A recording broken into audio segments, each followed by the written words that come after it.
नमस्कार दोस्तों, मेरा नाम अनुज है। टारगेट एग्जाम विधि चैनल पर आप सभी लोगों का स्वागत है। दोस्तों, आज के वीडियो में हम लोग जीके और साइंस के 20 प्रश्न हल करेंगे। ये बहुत ही महत्वपूर्ण प्रश्न है, ध्यान से देखिएगा। आइए शुरू करते हैं।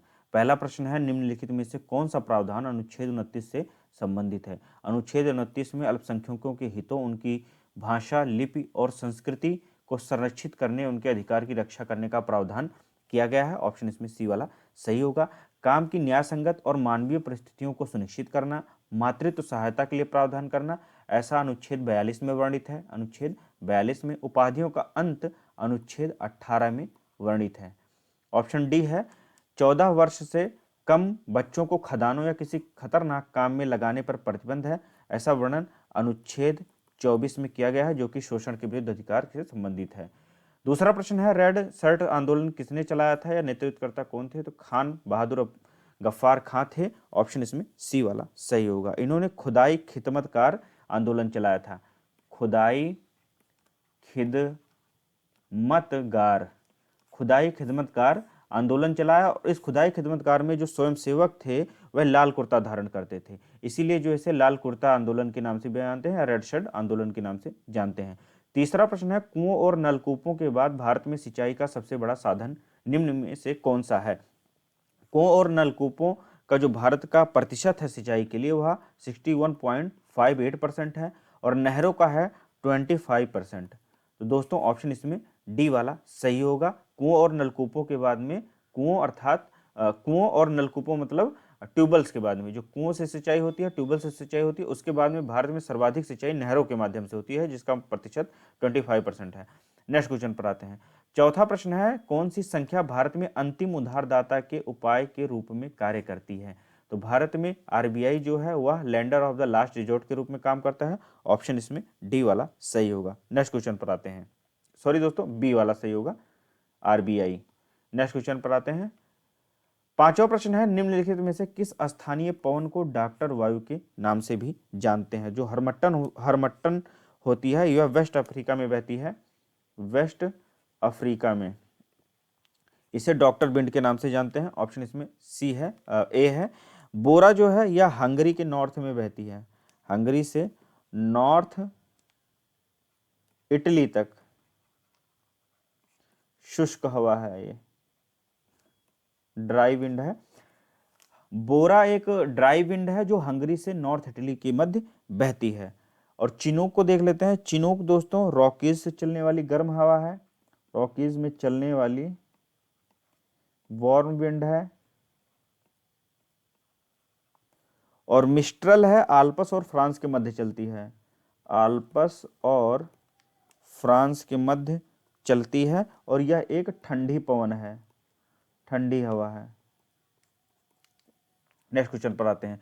छठवां प्रश्न है, निम्नलिखित में से किस राज्य में दलदली पीट मृदा मुख्य रूप से नहीं पाई जाती है? तो दोस्तों, ऑप्शन इसमें बी वाला सही होगा, मध्य प्रदेश। मध्य प्रदेश में दलदली पीट मृदा नहीं पाई जाती है। यह उन स्थानों पर पाई जाती है जो समुद्र के किनारे तट वाले होते हैं, जहाँ सड़े गले जो है पदार्थ मिलकर के पीट मृदा का निर्माण करते हैं। तो केरल, ओडिशा और पश्चिम बंगाल में पीट मृदा पाई जाती है, जबकि मध्य प्रदेश में नहीं पाई जाती है।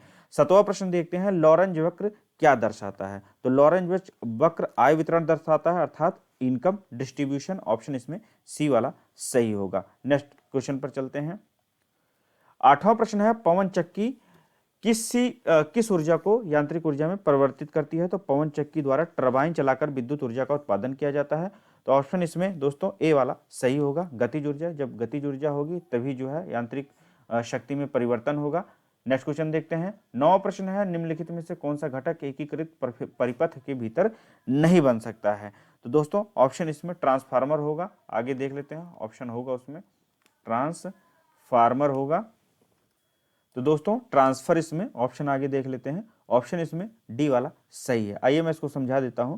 जो ट्रांसफर होता है या इंडक्टर्स जो होते हैं, इंडक्टर्स, ट्रांसफर और इंडक्टर्स ऐसे घटक होते हैं जिन्हें स्पेशलाइज्ड हाई फ्रीक्वेंसी एप्लीकेशंस को छोड़कर किसी इंटीग्रेटेड सर्किट के भीतर डेवलप नहीं किया जा सकता है, अर्थात किसी एकीकृत प्रपथ में उसे नहीं बनाया जा सकता है, डेवलप नहीं किया जा सकता है। तो ऑप्शन इसमें सी वाला सही होगा।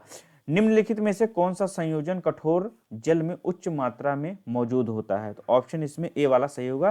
कैल्शियम और मैग्नीशियम जो होते हैं वो कठोर जल में उच्च मात्रा में मौजूद होते हैं। 11वां प्रश्न है, निम्नलिखित में से पेडोलॉजी के अंतर्गत किसका अध्ययन किया जाता है? तो पेडोलॉजी के अंतर्गत दोस्तों मृदा विज्ञान का अध्ययन किया जाता है। मृदा विज्ञान कहते हैं, पेडोलॉजी को मृदा विज्ञान कहते हैं। इसके अंतर्गत मिट्टी से जुड़े विषयों का अध्ययन करते हैं। ए वाला जो है आपका पानी से जुड़ी घटना और उनके गुणों का अध्ययन हम लोग जल विज्ञान द्वारा करते हैं। जल विज्ञान, जिसे अंग्रेजी में हम लोग हाइड्रोलॉजी कहते हैं। हाइड्रोलॉजी, हाइड्रोलॉजी के अंतर्गत पानी से जुड़ी घटना और उनके गुणों का अध्ययन किया जाता है। सर्पों का अध्ययन ऑफियोलॉजी के अंतर्गत करते हैं, ऑफियोलॉजी। और सिक्कों का अध्ययन न्यूमिस्मेटिक्स के अंतर्गत किया जाता है। नेक्स्ट क्वेश्चन पर आइए। 12वां प्रश्न है, निम्नलिखित में से किसके द्वारा रक्त परिसंचरण की खोज की गई थी? तो दोस्तों रक्त परिसंचरण की खोज विलियम हार्वे द्वारा की गई थी। ऑप्शन आपका बी वाला सही होगा। अलेक्जेंडर फ्लेमिंग के द्वारा पेनिसिलिन की खोज की गई थी। पेनिसिलिन की खोज की गई थी। और विलियम हार्वे को मैंने बताया कि रक्त परिसंचरण की खोज की थी इन्होंने। कार्ल लैंडस्टीनर द्वारा ब्लड ग्रुप खोजा गया था, रक्त समूह या ब्लड ग्रुप। और जोनास सॉल्क ने पोलियो के टीका को डेवलप किया था। पोलियो के टीके को डेवलप किया था। नेक्स्ट क्वेश्चन पर आते हैं। 13वां प्रश्न है, निम्नलिखित में से कौन सा एक एंटीवायरस नहीं है? तो इनमें से लिनक्स जो होता है ये एंटीवायरस नहीं होता है। ऑप्शन आपका बी वाला सही होगा। एक ओपन सोर्स ऑपरेटिंग सिस्टम होता है, बाकी तीनों जो है एंटीवायरस के उदाहरण है। 14वां प्रश्न है, भारत में मनसबदारी प्रथा किसने शुरू की थी? तो भारत में मनसबदारी प्रथा दोस्तों अकबर ने शुरू की थी। ऑप्शन आपका बी वाला सही होगा, अकबर द्वारा। एक सेकंड दोस्तों, लाइट चला गया है, थोड़ा सा मैं कुछ जला लेता हूं। हाँ, अकबर द्वारा जो है इसे 1573 से 1574 के मध्य शुरू किया गया था। यह मूलतः सेंट्रल एशिया का आइडिया था, सेंट्रल एशिया से लाया गया था, सेंट्रल एशिया से लिए गए थे, जो मंगोलों के डेसिमल सिस्टम पर आधारित था। एग्जाम में पूछ सकता है, मंगोलों के दशमलव प्रणाली पर आधारित थी यह मनसबदारी व्यवस्था। इस मनसबदारी को दो भागों में बांटा गया था, दो भागों में। पहला था जात और दूसरा था सवार। जो जात था दोस्तों वह पद का सूचक था, यहां लिख देता हूं, पद सूचक था। एक सेकंड, हाँ, पद सूचक था। जबकि जो सवार हुआ करता था वह घुड़सवार दस्ते का सूचक था, घुड़सवार दस्ते का सूचक हुआ करता था। नेक्स्ट क्वेश्चन पर आते हैं। 15वां प्रश्न है, गुजरात में रानी की वाव एक मशहूर क्या है? तो यह एक बावड़ी है। ऑप्शन इसमें बी वाला सही होगा। यह सीढ़ीदार कुआं है, सीढ़ीदार कुआं। रानी की वाव क्या है? एक सीढ़ीदार कुआं है, जिसे 1063 में सोलंकी वंश के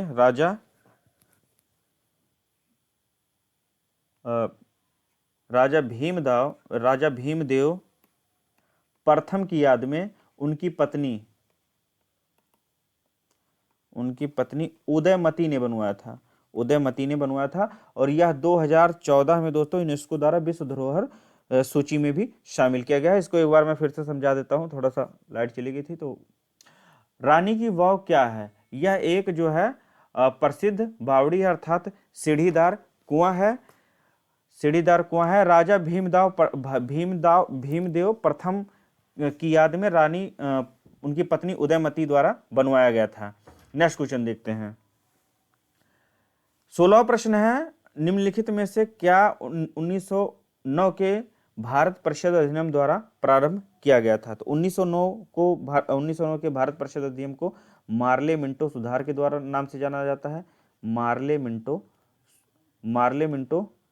सुधार के नाम से जानते हैं। और मार्ले जो थे, लॉर्ड मार्ले, ये इंग्लैंड में भारत के सचिव हुआ करते थे। यहां मैं लिख देता हूं, उस समय भारत के सचिव इंग्लैंड में नियुक्त किए थे। और लॉर्ड मिंटो थे भारत के वायसराय हुआ करते थे। इसलिए जो है इस अधिनियम को भारत शासन अधिनियम के नाम से जानते हैं। और इसमें जो है मुस्लिमों के पृथक निर्वाचन की बात की गई थी। इसीलिए जो है लॉर्ड मिंटो को पृथक निर्वाचन के जो है जनक के रूप में भी जाना जाता है, सांप्रदायिक निर्वाचन के जनक के रूप में। यहां लिख देता हूं मैं, सांप्रदायिक निर्वाचन के जनक लॉर्ड मिंटो। अब आते हैं आगे, देख लेते हैं प्रश्न को एक बार फिर से देखते हैं। निम्नलिखित में से क्या एक 1909 के भारत परिषद अधिनियम द्वारा प्रारंभ किया गया था? तो मुस्लिमों के लिए पृथक निर्वाचन। अप्रत्यक्ष निर्वाचन पद्धति का आरंभ दोस्तों 1892 के भारत शासन अधिनियम में हुआ था। 1892 के एक्ट में भारत में पहली बार महिलाओं को वोट देने का अधिकार मिला था 1919 के एक्ट में। 1919 के एक्ट में, जिसे हम लोग चैम्सफोर्ड सुधार के नाम से भी जानते हैं। और सांप्रदायिक निर्वाचन पद्धति का विस्तार हुआ था 1935 के एक्ट में। जो सांप्रदायिक निर्वाचन पद्धति आई थी उसे 1935 में बढ़ा करके और धर्मों के लिए लागू किया गया था। 17वां प्रश्न है, एक ही मुद्रा की आपूर्ति पर यदि सरकार ने करों की दर कम कर दी है तो निम्नलिखित में से क्या सत्य है? तो इसमें प्रयोज्य आय में निश्चित रूप में वृद्धि होगी। ऑप्शन आपका बी वाला सही होगा। 18वां प्रश्न है, किस कारण से वायु में बुलबुले तरल पदार्थ में उड़ते हैं? तो इनमें जो है श्यानता और उत्प्लावन के कारण बुलबुले वायु में उड़ते हैं। ऑप्शन आपका डी वाला सही होगा। आगे देखते हैं। 19वां प्रश्न है, परमाणु बंध क्यों बनते हैं? तो दोस्तों परमाणु बंध बनते हैं स्थितिज ऊर्जा को घटाने और स्थितिज ऊर्जा स्थिरता प्राप्त करने के लिए। ऑप्शन आपका ए वाला सही होगा। नेक्स्ट क्वेश्चन पर आते हैं। 20वां प्रश्न है, निम्नलिखित में से कौन सा आरेखित मांसपेशियों का एक उदाहरण है? तो आरेखित मांसपेशियों का उदाहरण है नेत्र में पुतली या परितारिका की मांसपेशियां। ऑप्शन इसमें बी वाला सही होगा, जिसे आइरिस भी कहा जाता है। आरेखित मांसपेशियां स्वतः ही फैलती हैं और सिकुड़ती हैं। इनके ऊपर मस्तिष्क का कोई नियंत्रण नहीं होता है। ऑप्शन इसमें बी वाला सही होगा। तो दोस्तों ये थे 20 प्रश्न आज के वीडियो को। इसी तरह के वीडियोज में लेकर के आता रहूंगा। मिलते हैं अगले वीडियो में, तब तक के लिए नमस्कार।